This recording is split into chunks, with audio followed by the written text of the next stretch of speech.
మమ్మల్ని బలపరచు. మీ మాటలో అవును. ఉన్న శక్తిని మేము గ్రహించినట్లుగా మాతో మాట్లాడమని. కరెక్ట్. నీ మాట ద్వారా మా జీవితాన్ని మేము సరిచేసుకొని, నీ మాట ద్వారా మమ్ములను మేము సరిదిద్దుకొని, నీ మాట ద్వారా మాలో గొప్ప మార్పును కలుగునట్లుగా మీరు మాట్లాడి మమ్ములను బలపరచమని యేసు నామములో అడిగి వేడుకొని ఉన్నాము తండ్రి. ఆమేన్. ఆమేన్. దేవునికి స్తోత్రాలు. ఈ ఉదయకాల ఆరాధనలో పాల్గొన్న మీ అందరికీ కూడా నా హృదయపూర్వకమైనటువంటి వందనాలు. దేవుడు మిమ్ములను దీవించును గాక. ఆమేన్. ఆమేన్. ఆమేన్. ఆర్థికంగా ఆశీర్వదించబడాలంటే మనము పాటించవలసినటువంటి 7 నియమాలను మీతో పంచుకుంటూ వస్తున్నాను. వాటిల్లో మొదటిది హ్మ్. కష్టపడి పని చేయాలి. కష్టపడాలి. దేవుడు ఆదాముకి మొదట ఈ తోటలో ఉన్న ఏ ఫలమైనా తినవచ్చు. అంతకంటే ముందు తోటని కావలి కాస్తూ సేద్యపరచమన్నాడు. ఎక్కడైతే కష్టపడే మనస్సుండదో అక్కడ దరిద్రం ఉంటుంది. పని హ్మ్. చేయని వాడు భోజనం చేయకూడదు. కష్టపడనిదే దేవాతి దేవుడు ఆశీర్వదించాలన్నా ఆశీర్వదించడు. వాస్తవంగా చెప్పాలంటే కష్టపడిన వారు ఏ మతములో ఉన్నవారైనా, కష్టపడిన వారు ఎలాంటి వారైనా దేవుడు ఆశీర్వదిస్తాడు. కష్టాన్ని దేవుడు అంతగా దీవిస్తాడు. ఒక యవనస్తుడు నాతో అంటున్నాడు, "అన్నయ్య, నా ప్రక్కనున్న స్నేహితుడు దేవుణ్ణి నమ్ముకోడు, దేవునిలో ఉండడు. హ్మ్. కానీ వానికి 100కు 99 మార్కులు వస్తున్నాయి. నేను దేవుణ్ణి నమ్ముకున్నాను. నాకు 70 వస్తున్నాయేంటి? వానికి హ్మ్. 99 దేవుడు ఇస్తున్నాడు. నాకేమో 70 ఇస్తున్నాడు. నేనంటే దేవునికి ప్రేమ లేదా? నేనిక ప్రార్థన చేసుకొని ఏం ఉపయోగం?" అని ఆ యవనుడు అంటున్నాడు. తీరా పరిశీలిస్తే తేలిందేంటంటే 99 మార్కులొచ్చేవాడు ఉదయాన్నే 4:30కు లేచి కష్టపడి చదువే ప్రాణంగా చదువుకుంటున్నాడు. 70 మార్కులొచ్చేవాడు 7 గంటలకు లేచి ఇష్టమైనప్పుడు చదువుకుంటూ ఉన్నాడు.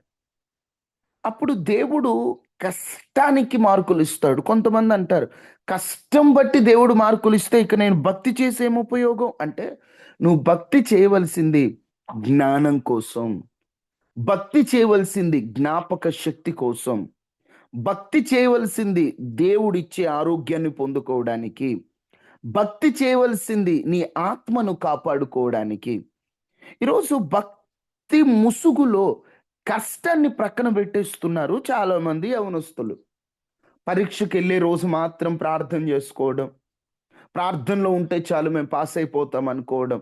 దయచేసి దేవుడు కష్టమునకు వ్యతిరేకంగా ఆశీర్వదిస్తానని ఎక్కడా లేదు.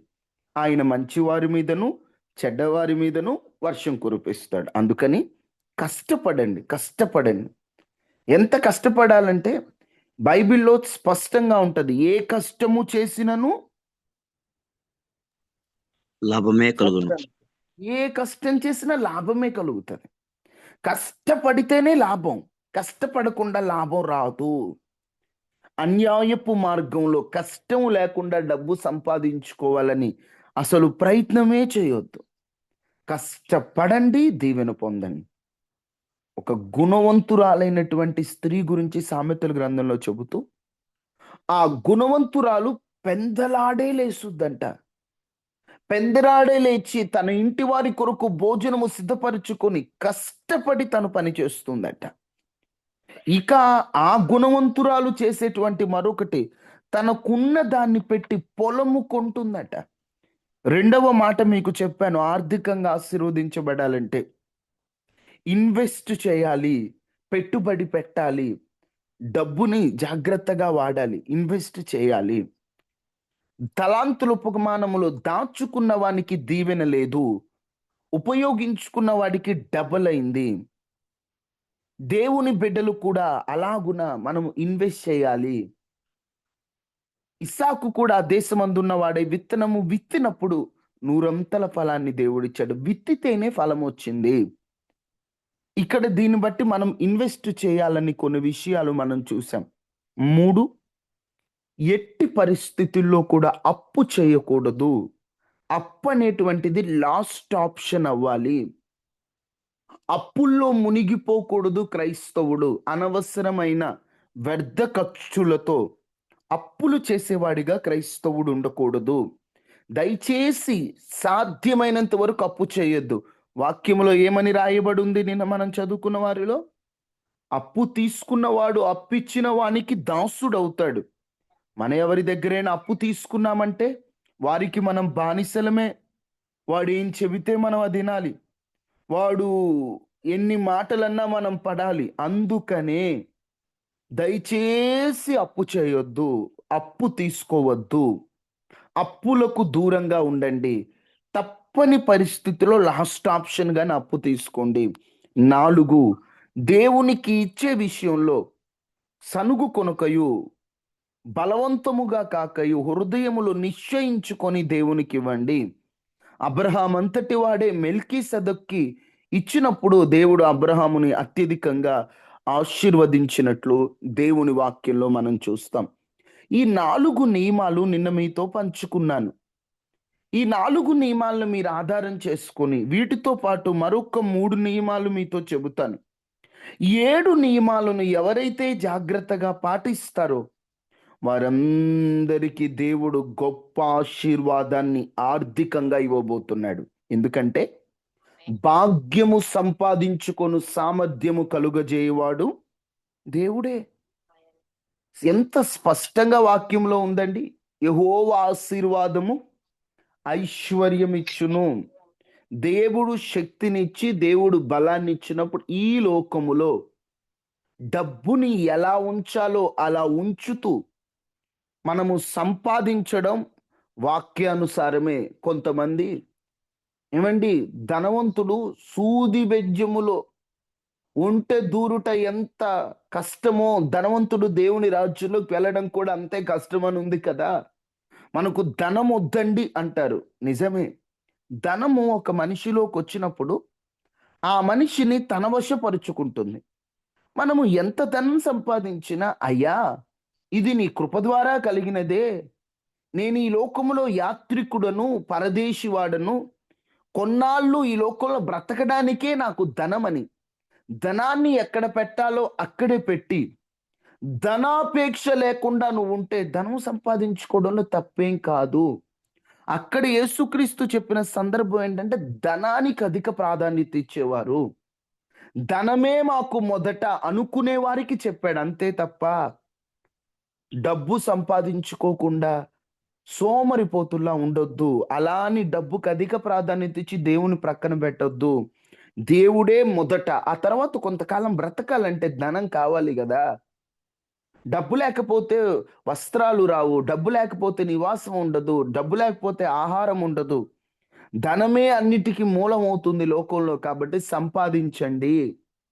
యవనస్తులారా చదువుకోండి, కష్టపడండి, డబ్బును సంపాదించండి. కష్టపడడం ద్వారా వచ్చిన సంపాదన ద్వారా దీవించబడండి. దేవుని పిల్లలు కూడా ఆర్థికంగా వెనకబడి ఉండటం దేవుని చిత్తం కాదు. అందుకనే బైబిల్లో కూడా ఆర్థిక వ్యవస్థలో కూడా దేవుడు కొన్ని మార్పులు చేశాడు. ఎవరు పేదరికంలో ఉండకూడదు, అందరూ ఆశీర్వదించబడాలని ఆనాటి కాలంలోనే సంవత్సరాలు లెక్క వేసేటప్పుడు 7వ సంవత్సరములో దాన్ని సబ్బాతు సంవత్సరం అంటారు వారు. సబ్బాతు సంవత్సరంలో అప్పులు విడుదల చేయాలి. అంటే అప్పిచ్చిన వాడు తిరిగి అడగకూడదు. ఇక 7 సంవత్సరాలు పూర్తయితే ఆనాటి కాలంలో దాన్ని ఇక వాడికి రిలీజ్ చేయాలి. వాడు ఇంకా అంటే 7 సంవత్సరాల్లో అప్పు తీర్చలేకపోయాడు అంటే బైబిల్ అంటే అప్పటి లెక్క చెప్తున్నా, ఇప్పుడు మీరు అడగొద్దని కాదు. 7 సంవత్సరాల్లో అప్పు తీర్చకపోయాడంటే ఇక వాడు కట్టలేడేమో, ఇక వాడికి ఆ స్తోమత లేదేమోనని అప్పిచ్చిన వాడు తిరిగి అడగకూడదు. వానికి స్వతంత్రం ఇచ్చేయాలి. అది ఆనాటి కాలం. ఎందుకంటే ఎవరు పేదరికంలో ఉండకూడదు, అందరూ సమానం అవ్వాలని దేవుడు పెట్టిన ఒక చట్టం అది. చూడండి ఆ మాట, ద్వితీయోపదేశ కాండం 15వ అధ్యాయం 1-2 వచనాలు.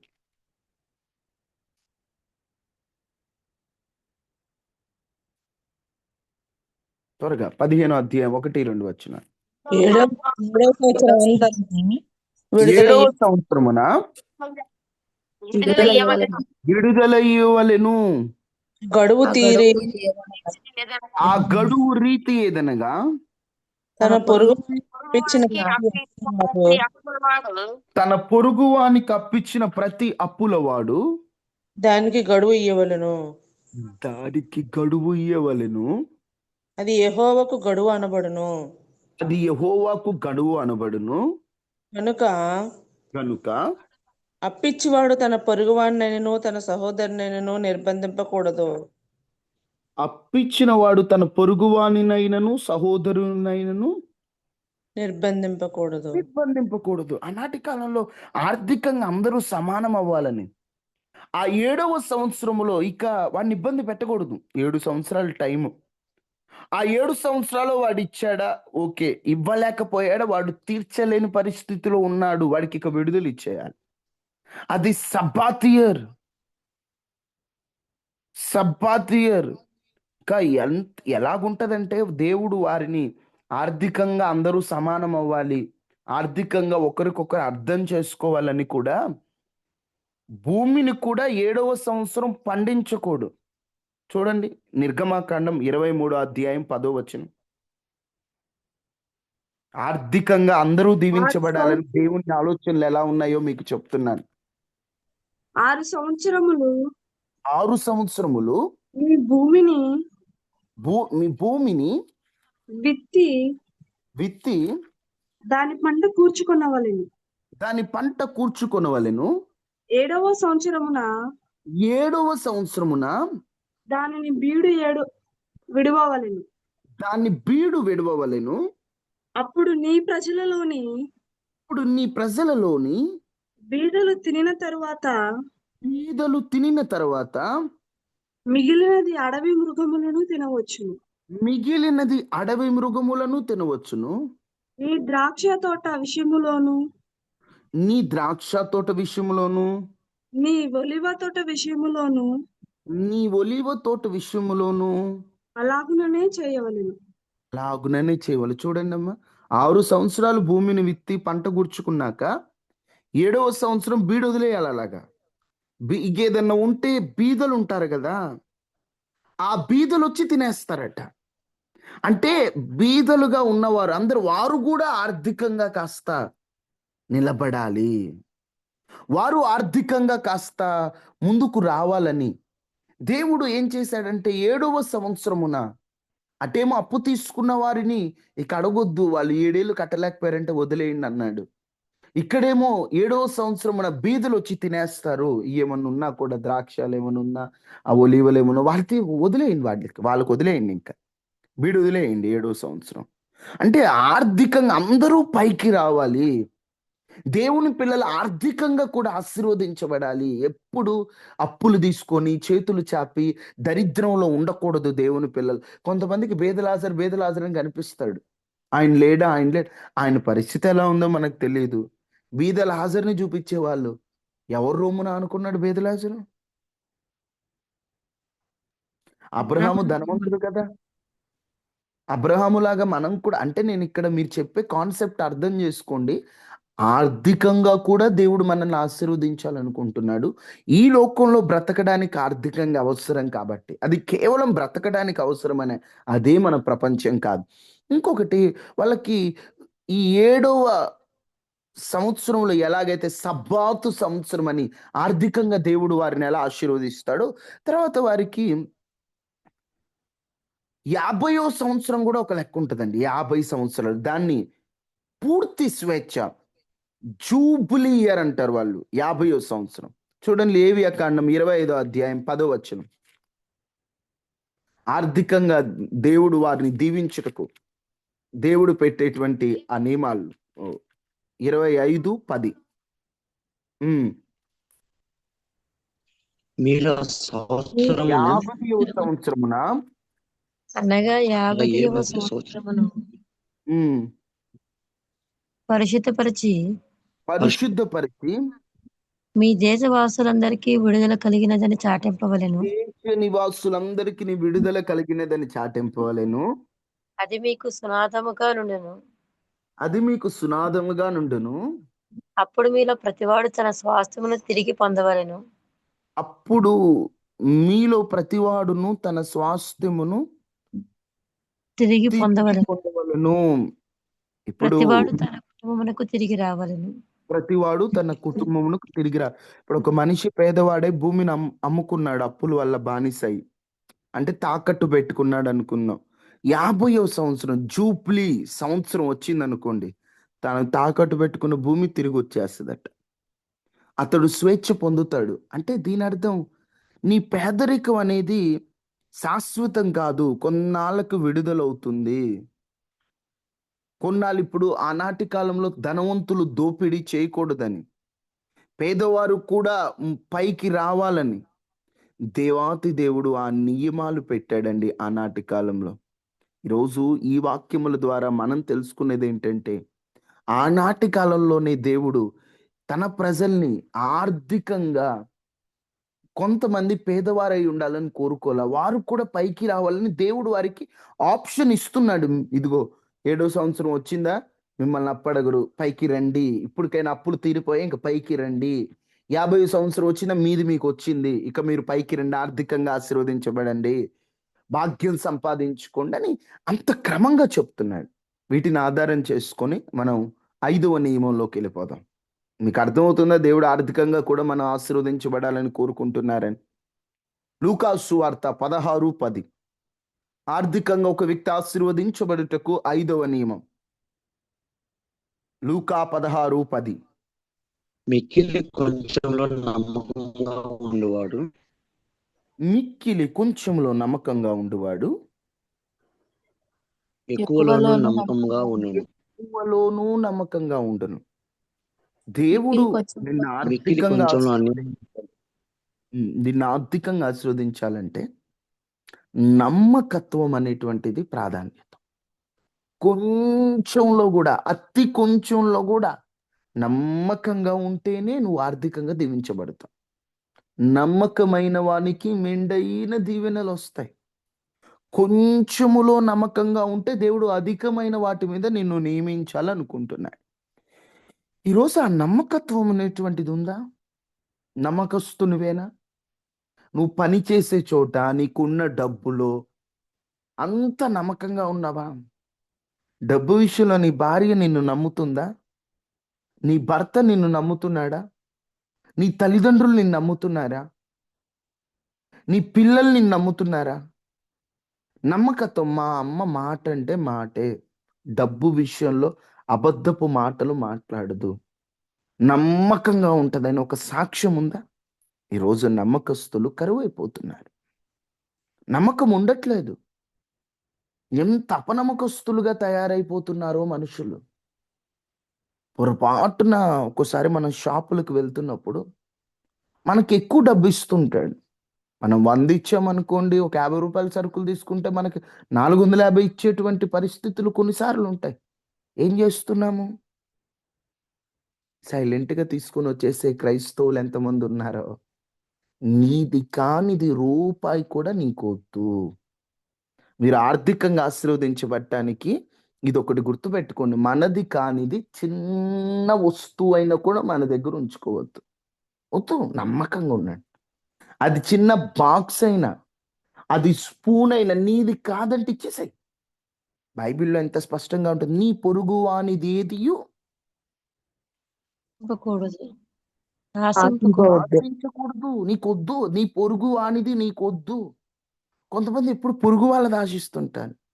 అరే, ఆశించడమే తప్పని వాక్యం చెబితే ఇక నువ్వు పొరుగు వానిది నీ దగ్గర తెచ్చిపెట్టుకుంటున్నావు, అదెంత శాపం, అదెంత పాపం.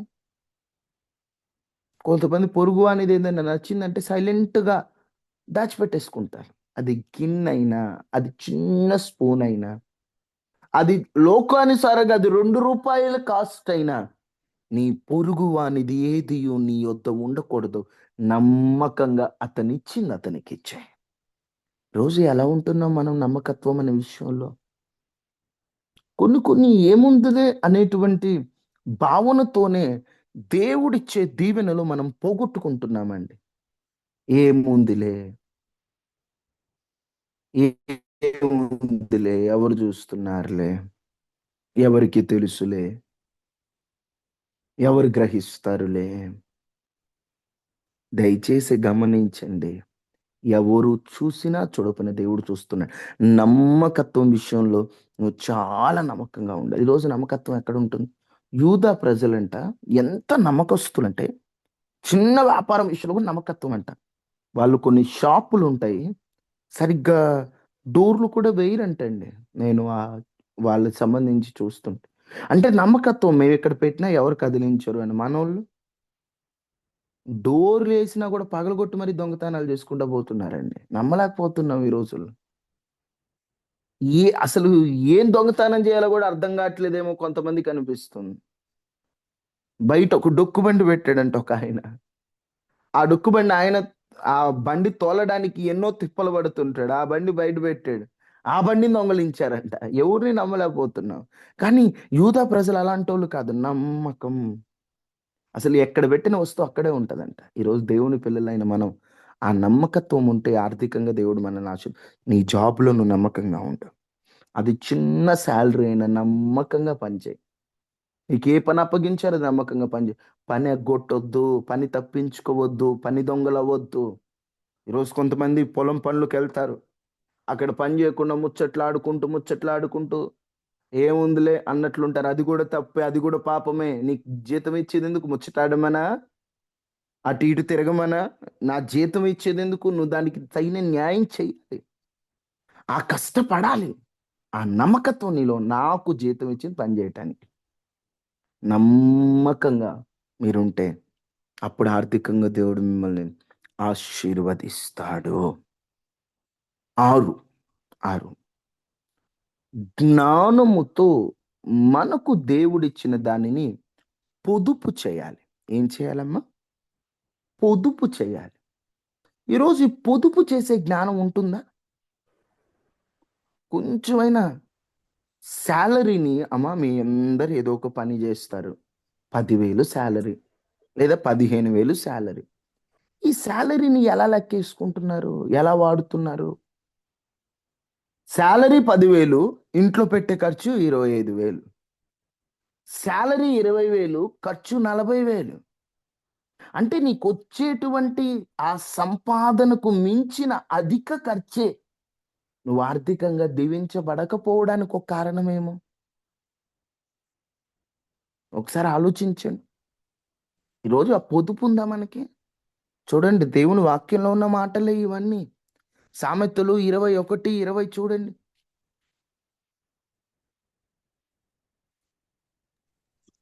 విలువగల ధనమును విలువగల ధనము నూనెయు ఉమ్. విలువగల ధనమును విలువగల ధనమును నూనెయు నూనెయు జ్ఞానుల ఇంట నుండును, జ్ఞానుల ఇంట నుండును, బుద్ధిహీనుడు దాని వ్యయపరచును. బుద్ధిహీనుడు దానిని వేయపరచును. విలువగల ధనమును నూనెయు జ్ఞానుల ఇంట నుండును. పొదుపు చేసుకుంటాడు. మీకు అర్థం ఏంటంటే చెప్పాలంటే, మొన్నటికి మొన్న పెట్రోల్ అయిపోతుందని చెప్తే ఒక్కొక్కళ్ళు వాటర్ ట్యాంకుల్లో తెచ్చుకుంటున్నారు. ఎందుకు? అయిపోతే దొరకదేమో, ఇప్పుడు గనక పెట్రోల్ లేకపోతే దొరకదేమోనని గ్యాస్ సిలిండర్లు కూడా మొన్న బుక్ చేసేసుకుంటున్నారు అందరూ. ఎందుకంటే జ్ఞానం కలిగి పొదుపు చేసుకుంటున్నారు. అలానే దేవుడు మనకిచ్చిన జీతంలో జ్ఞానము గలవాడు విలువైన ధనమును నూనెయు, అంటే అవసరమైనది వాడు ఎంతనుంటది పొదుపు చేసుకుంటాడు. ఈరోజు ఆ పొదుపు చేసుకునే జ్ఞానం ఉందా? ఒకటే చెప్తున్నా, మీ సంపాదనలో సేవింగ్స్ చేయడం నేర్చుకోండి. సేవింగ్స్ అంటే 10,000 శాలరీ వచ్చిందంటే ఒక్క 1,000 రూపాయలు దాచిపెట్టండి. 20,000 శాలరీ ఒక 2,000 దశమ భాగం మీరు ఎలా తీస్తారో అలాగనే సేవింగ్స్ కూడా తీయండి. సేవింగ్స్ చేయండి. పిసినారిగా ఉండమని నేను చెప్పట్లే, కానీ దాచిపెట్టడం నేర్చుకోండి. ఎందుకంటే ఈ రోజుల్లో ఉన్న పరిస్థితులను బట్టి ఎప్పుడు ఏ వార్తలు ఎప్పుడు చెవిన పడతాయో తెలియట్లా. సడన్ గా పిల్లలకు బాగోదు, నువ్వు ఎంతో మందికి సాయం చేస్తావు, వాళ్ళలో ఒక్కడు కూడా నీకు సాయం చేయడు. ఒక్కడు కూడా నీకు సాయం చేయడు. గుర్తుపెట్టుకోండి, ఎవరో ఒక్కరు తప్ప నీ ద్వారా సాయం పొందినోడు కూడా నీకు సాయం చేయరు. నువ్వు ఎవరైనా కష్టంలో ఉన్నారనగానే నీ దగ్గర 5,000 ఉంటే 5,000, 10,000 ఉంటే 10,000 వెంటనే కొట్టేస్తావు. నీకు అవసరమైనప్పుడు వాళ్ళు అంటారు, అయ్యో లేవక్క, అయ్యో లేవన్నా. నువ్వు అనలేదే లేవని, ఎలోకలో చేసి వాళ్ళకి ఇచ్చావు కదా. ఈరోజు నీ కష్టం ఉందంటే ఎవరు ఇవ్వరండి. ఈ మనుషులు ఎలాంటి వారంటే అవసరమైతే వాడుకుంటారు, తర్వాత మన ఫీలింగ్స్తో ఆడుకుంటారు. ఎవరు మనకు సాయం చేయరు. ఒక సందర్భం వచ్చేసరికి దేవుడు తప్ప మనకు ఆధారం ఎవరు ఉండరు. అలాంటి పరిస్థితుల్లో నీకంటూ సేవింగ్స్ ఉంటాయి. అప్పుడు నీకు అవసరమైంది నువ్వు వాడుకుంటావు, నీకు అవసరమైంది నువ్వు ఉపయోగించుకుంటావు. సేవింగ్సే యోసేపు దగ్గరికి తన నాన్న అన్నలు వచ్చేటట్టు చేశాయి. అవునా కాదా? ఏం చేశాడు? ధాన్యాన్ని దేవుడు చూపించాడు ఇతనికి. 7 సంవత్సరాలు సమృద్ధి ఉంటుంది, తరువాత 7 సంవత్సరాలు కరువు రాబోతుంది అని తెలిసిన వెంటనే ఏం చేశాడు? ఆ ధాన్యాన్ని దాచిపెట్టాడు. 7 సంవత్సరాలు వచ్చింది కదా అని అందరు తినేశారండి పక్క దేశాలన్నీ బాగా, కానీ ఈయన మాత్రం దాచిపెట్టాడు. తర్వాత ఏమైంది? కరువు కాలంలో ప్రతి దేశానికి యోసేపే దిక్కయ్యాడు. కారణం సేవింగ్సేగా. ఉన్నప్పుడు ఈరోజు మనం ఎలా ఉంటుందంటే, ఉన్నప్పుడేమో మనమే రాజులం, లేనప్పుడేమో యాచకులం లాగా ఎవరైనా ఒక 100 ఇస్తారేమో, ఎవరైనా ఒక 50 రూపాయలు ఇస్తారేమో అని. 1వ తారీఖు ఈరోజు ఉద్యోగస్తుల పరిస్థితి చూస్తుంటాం. 1వ తారీఖు మనమే రాజుల్లాగా ఉంటారు, 30వ తారీఖు 25వ తారీఖు యాచకుల్లాగా ఉంటారు. అలా ఉండకూడదు. మనం మార్చుకుందాం అందరం. దేవుడు మనకి ఇచ్చిన దాన్ని సేవింగ్ చేద్దాం, డబ్బులు దాచిపెడదాం. వాడండి, వాడి కొంచెం దాచిపెట్టండి. మీరు దశమ భాగం తీసేటప్పుడు మరలా చెప్తున్న సేవింగ్స్ కూడా తీయండి. పిల్లల కోసం దాచిపెట్టండి. ఎప్పుడు ఈ పరిస్థితులు ఎట్లుంటాయో తెలియదు. పిల్లల వివాహాలు, పిల్లల చదువులకై ఇప్పటి నుండే దాచిపెట్టండి. అది ముందు చూపు. ఈ ముందు చూపు మనకు వాక్యంలో దేవుడు ఎవరిని చూపించి మనకు నేర్పిస్తున్నాడు? గుర్తు రావాలి మీకు వెంటనే. భక్తుడు ఒకళ్ళని చూసి నేర్చుకోమన్నాడు. ముందు చూపు. ఎవరోళ్ళు? యేషేపు గారు. ఈ మనుషులు కాదమ్మా. యోసేపు ఒకడు, ఇంకా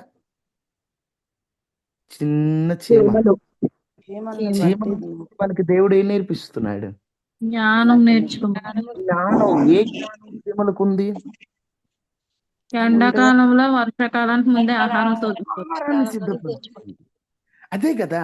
చూడండి, తనకి ఆ కూర్చుకునే మనసే కదా దేవుడు సొలొమోను ద్వారా మనకు నేర్పిస్తుంది. ఆ జ్ఞానం మనకు ఉండాలంటే ఏంటి? ఆ సేవింగ్సేగా మనం కూడా ఉండాలి. అందుకని ప్లాన్తో ఉండండి. పొదుపు లేకపోతే సంపాదన నిలవదు. ఈరోజు ఉంది కదా అని ఇష్టం వచ్చినట్లు ఖర్చులు పెట్టొద్దు. ఎక్కడ ఒక రూపాయి వాడాలో, ఎక్కడ వాడకూడదో తెలుసుకొని ఖర్చు పెట్టండి. పోటీలు పడి కొనొద్దు. అవసరాలు బట్టి కొనండి వస్తువులు.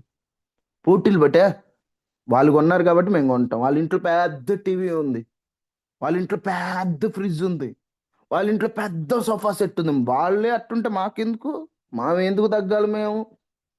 వాళ్ళు 30,000 పెట్టి టీవీ కొంటే నేను 40,000 పెట్టి కొంటా, వారు 50,000 పెట్టి ఫ్రిడ్జ్ కొంటే నేను 70,000 పెట్టి కొంటాను అనుకున్నాం అనుకో, రేపటి రోజున తీర్చుకునేదానికి ఎంత కష్టపడాలో. ఒకటి దేవుడు మన క్రమాలు చెప్తున్నాడు. మనల్ని మనం ఏం చేస్తున్నట్టు, ప్రభువా నన్ను ఆశీర్వదించాయా, ఆర్థికంగా నేను అనుకుంటారు. కానీ దేవుడు చెప్పిన నియమాలు ఏంటి? ఏం చేయమన్నాడు దేవుడు? ఇవన్నీ బైబిల్లో మాటలా కదా.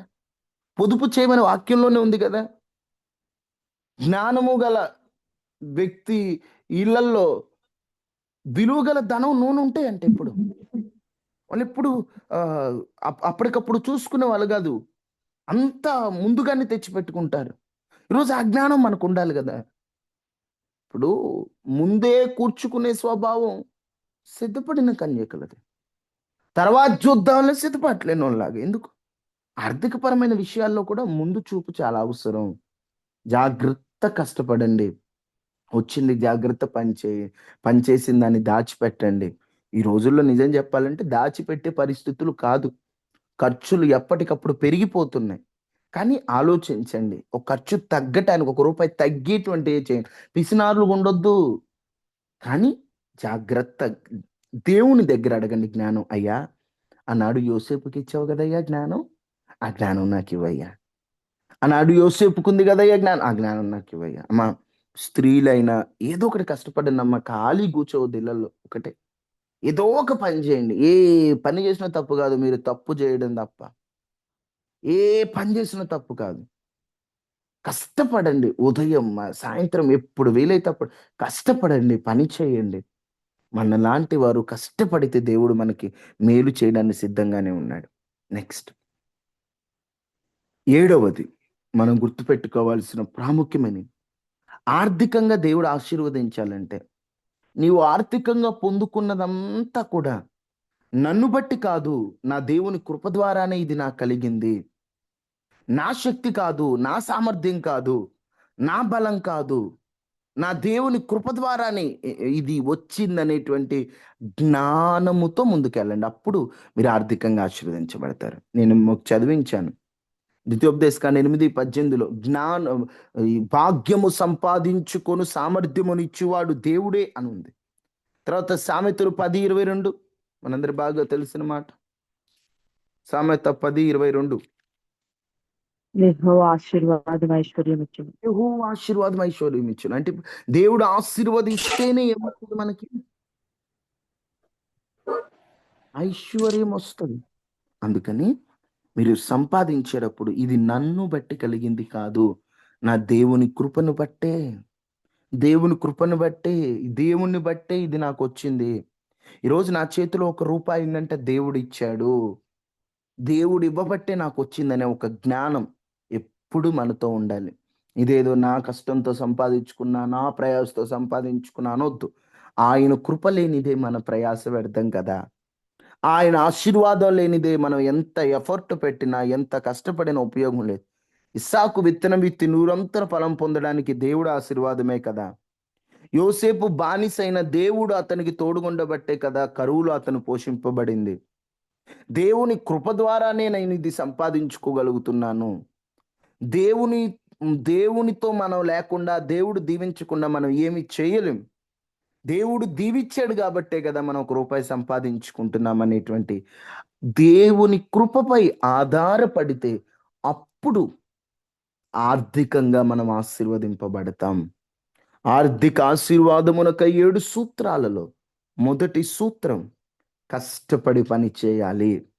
రెండవది ఇన్వెస్ట్ చేయాలి, విత్తాలి. మూడవది అప్పుకు దూరంగా ఉండాలి. నాలుగవది దేవునికి ఇవ్వాలి. ఐదవది నమ్మకంగా ఉండాలి. ఆరవది జ్ఞానముతో పొదుపు చేయాలి. ఏడవది దేవుని కృపపై ఆధారపడాలి. 7 మాటలు నోటెట్ చేసుకోండి. ఈనాటి నుండి మన ఫైనాన్షియల్ స్థితి మారాలి. వీలైనంత వరకు అప్పులు తీర్చుకోండి, కష్టపడండి, దేవుని మీద భారం వేయండి, ఎక్కువ టెన్షన్ తీసుకోవద్దు. ఆర్థికంగా దేవుడు మనందరినీ ఆశీర్వదించును గాక. ఆమేన్. అందరూ తలలు వంచండి, ప్రార్థనలు ఏకీభవితం. అయ్యా, మేము ఆర్థికంగా ఆశీర్వదించబడాలి. మేము ఎలా ఉండాలో ఇంత స్పష్టంగా మాకు చెప్తున్నావు. నిజమే, డబ్బును పొదుపు చేయలేకపోయాం, నమ్మకత్వాన్ని కోల్పోయాం, నీకు ఇవ్వవలసిందే నీకు ఇవ్వకుండా దాచిపెట్టుకున్నాం, అప్పులు చేశాం, పని చేయలేదు, మమ్మల్ని క్షమించండి స్వామి అని అందరూ ప్రార్థన చేసుకొని మమ్మల్ని ఆర్థికంగా ఆశీర్వదించయ్యా. మమ్మల్ని ఆర్థికంగా బ్లెస్ చేయండి ప్రభువా. మేము ఆర్థికపరమైనటువంటి ఆశీర్వాదములు పొందాలి ప్రభువా. ఆర్థికంగా ప్రభువా మేమందరము దీవించబడాలయ్యా. ఆర్థికంగా మేమందరం ఆశీర్వదించబడాలి ప్రభువా. పరిశుద్ధుడు అయిన దేవుడవు నీవు, పరిపూర్ణుడు అయిన దేవుడవు నీవు. ఆర్థికపరమైన దీవెనలు మేము పొందాలని అందరూ ప్రార్థన చేసుకుంటాం. మహాపరిశుద్ధుడా, మహోన్నతుడా, ఆర్థికపరమైన ఆశీర్వాదములు రావాలంటే మేమేం చేయాలో మీరు మాకు తెలియచేశారు నాయన. అయ్యా, మీరు మాతో మాట్లాడిన మాటలు బట్టి వందనాలు.